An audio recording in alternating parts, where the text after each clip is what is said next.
Hello friends.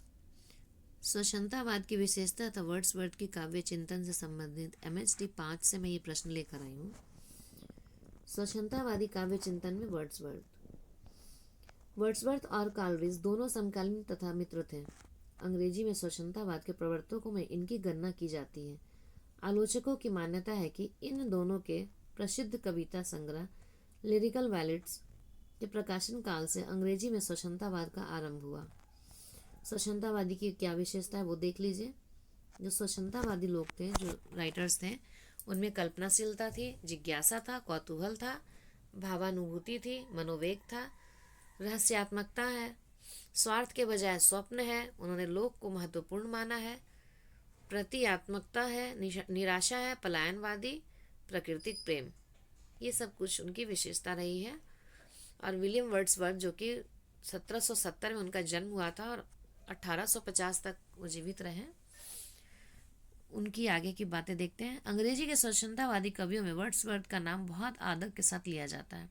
वे मूलतः कवि थे, आलोचक नहीं। परिस्थितिवश उन्होंने काव्यालोचना के क्षेत्र में प्रवेश किया। उनका जो परिस्थिति था उसके अनुसार वो इस क्षेत्र में आए। और वर्ड्सवर्थ जो थे वो कवि थे, आलोचक नहीं थे, पर उन्होंने अपने जो परिस्थिति था उसकी वजह से उन्होंने आलोचना शुरू की। 1790 में फ्रांस, इटली और आल्प्स पर्वत की पैदल यात्रा की। आल्प्स की प्राकृतिक सुषुम्ना से उनकी सौंदर्य भावना प्रभावित हुई और फ्रांस की राज्य क्रांति 1789 के परिणामों से ही उनकी आलोचना प्रभावित हुई। वो प्राकृतिक सुषुम्ना से वो प्रभावित थे और फ्रांस की राज्य क्रांति से वो प्रभावित थे, और इन्हीं के आधार पर उन्होंने लिखना शुरू किया था। 1798 में अपने मित्र कालरिज के सहयोग से उन्होंने एक युगांतकारी पुस्तक निकाली थी जिसका नाम था लिरिकल बैलेड्स। इस संग्रह में कुल 23 कविताएं थी, जिनमें 19 कविताएं वर्ड्सवर्थ की थी और 4 कालरिज की। इस साहित्य की भाषा सरल थी तथा यह नए भावबोध की कविता थी। इसके 4 संस्करण 1798, 1800, 1802, 1815 में प्रकाशित हुई। इसकी भूमिका में वर्ड्सवर्थ बराबर संशोधन परिवर्तन करते रहे। जो भूमिका लिखते थे उसमें परिवर्तन कर देते थे जब भी नया संस्करण निकलता था, और उसमें संशोधन भी किया गया। इनकी पहली कविता पुस्तक पोएटिक्स स्केचेस 1793 थी। यह रचना उनके फ्रांस प्रवास का काव्यात्मक आलेख है। इस पर फ्रांसीसी क्रांति का प्रभाव प्रत्यक्ष है। क्रांति का स्वागत करते हुए उन्होंने लिखा, इस प्रभाव से जीवित रहना एक सुखद था और तरुण होना तो स्वर्ग के समान था। Bliss was it is that down to be alive, but to be young was very heaven। फ्रांसीसी राज्य क्रांति ने मानव मात्र की समानता की घोषणा की थी। स्वतंत्रता, समानता और भाईचारा, ये 3 उनके प्रमुख नारे थे। वर्ड्सवर्थ ने भाषा और भाव दोनों स्तरों पर सामान्य जन को महत्व दिया। सामान्य जन का यह महत्व फ्रांसीसी क्रांति के उद्घाटित किया था। इस संदर्भ में आमुख का एक वाक्य पर्याप्त शिक्षाप्रद है। किंतु कवि केवल कवियों के लिए ही नहीं लिखते, मानव मात्र के लिए लिखते हैं। But poets do not right for poets alone but for main. Wordsworth कवि समूची पृथ्वी पर फैली हुई और हमेशा रहने वाली मानव जाति के विशाल साम्राज्य को संवेदना और ज्ञान द्वारा एक ही सूत्र में बांधा है।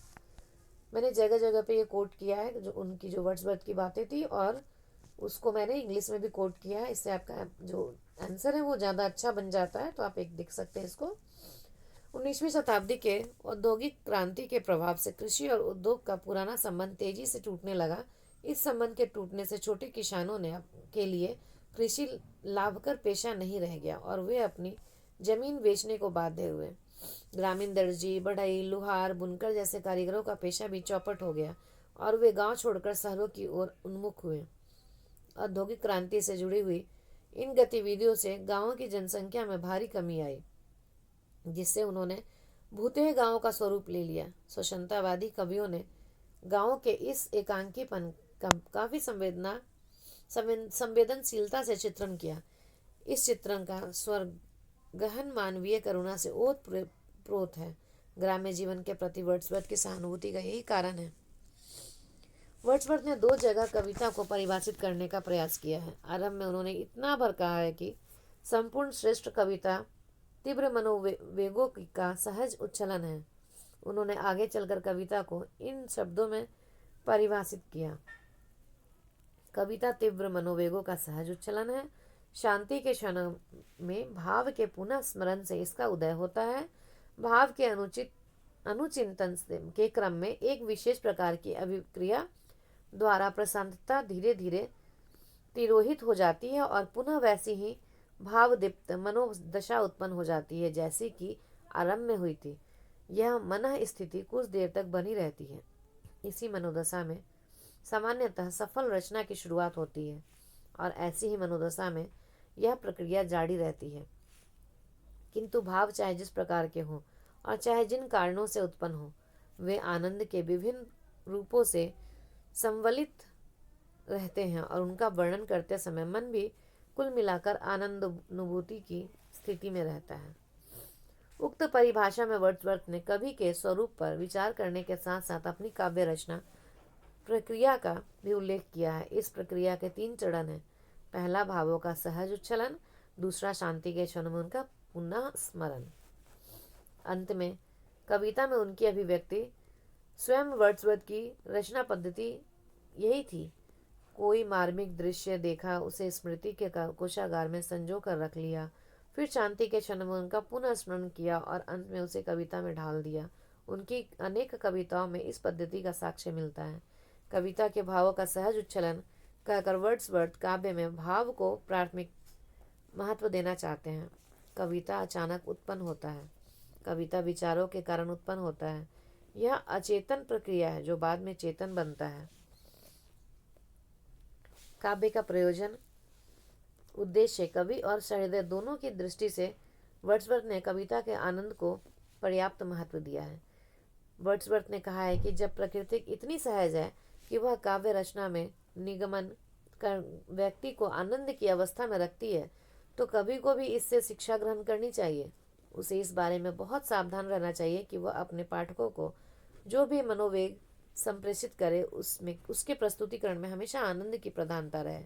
उन्होंने आगे कहा है कि आनंद तो काव्य का प्रमुख प्रयोजन ही है, किंतु यह आनंद ऐसा होना चाहिए जो लोक मंगल का साधक हो। काव्य के महत्व का निर्धारण इस आधार पर होना चाहिए कि पाठक को ऊपर उसका क्या असर पड़ता है। कविता के लिए यह जरूरी है कि वह हमेशा हमें उचित भावों और सही किस्म की जागरूकता की दिशा में प्रेरित करे। मैथिली शरण गुप्त के अनुसार केवल मनोरंजन न कवि का कर्म होना चाहिए, उसमें उचित उपदेश का भी मर्म होना चाहिए। वर्ड्सवर्थ के अनुसार हर महान कवि एक शिक्षक होता है। मेरी इच्छा है कि या तो मुझे एक शिक्षक माना जाए या फिर कुछ भी नहीं। तो इस तरह से हम देखते हैं कि यहाँ पे पहला पॉइंट था हमारा, जिसमें कि हमने उद्देश्य देखा था, काव्य प्रयोजन का क्या उद्देश्य है।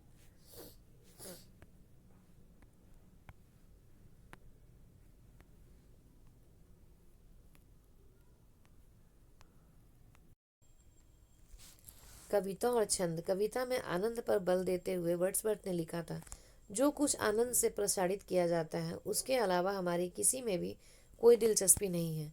We have a